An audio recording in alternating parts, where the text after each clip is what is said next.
Akala ko, pagkatapos ng proposal, madali na lang ang lahat. Pero ang totoo, mas mahirap palang ipaglaban ang kasal kaysa sa pagmamahal. Pero sabi nga nila, kung totoo kayo sa isa't isa, kayo pa rin sa dulo. Nasa isang dinner kami, kasama ang pamilya namin.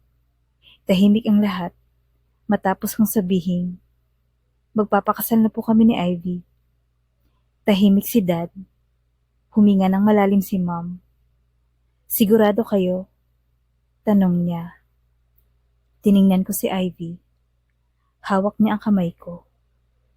Opo, sigurado na kami.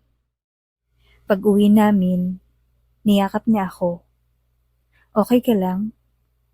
Oo, basta kasama kita. Hinalikan ko siya sa labi. Dahan-dahan, marahan. May listahan na kami ng guest, ng venue, at ng mga damit. Pero ako, halos hindi makasama sa meetings. May mga duty ako at mga pasyente. At minsan, pag-uwi ko, tulog na si Alexa. Sinusubukan kong intindihin, pero minsan, naiiyak ako habang mag-isa kong pinipili ang mga design ng invitations. So ano Alexa, ako na lang ang kulang sa lahat? Wala akong sinasabing ganyan. Pero yan ang pinaparamdam mo. Lahat na lang ng pagkukulang ko, ikaw ang sumasalo. Dahil gusto kong matuloy ang kasal natin. Tahimik, pareho kaming umiiyak. Hinawakan ko ang pisngi niya. Sorry, hindi ko sinasadyang makalimutan ka. Hinalikan ko siya. Sa huling gabi, bago ang kasal, tinanong ko siya, sure ka pa ba? Sure na sure.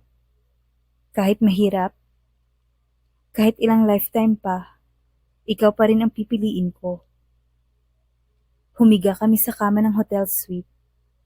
Walang salita, marahang halik, yakap, hinubad niya ang damit ko. Ako naman, hinapos ko ang balikat niya.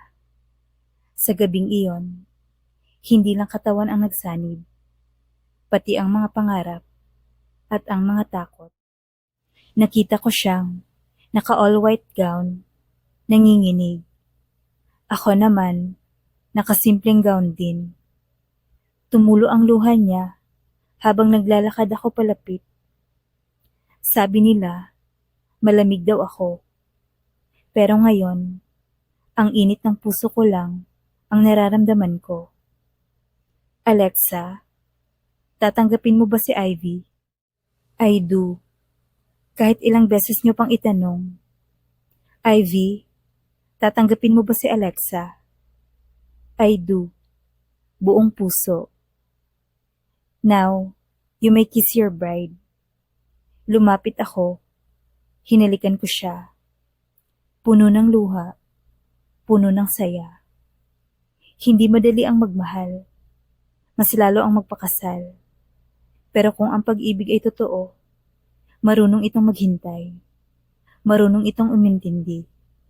At higit sa lahat, marunong itong lumaban.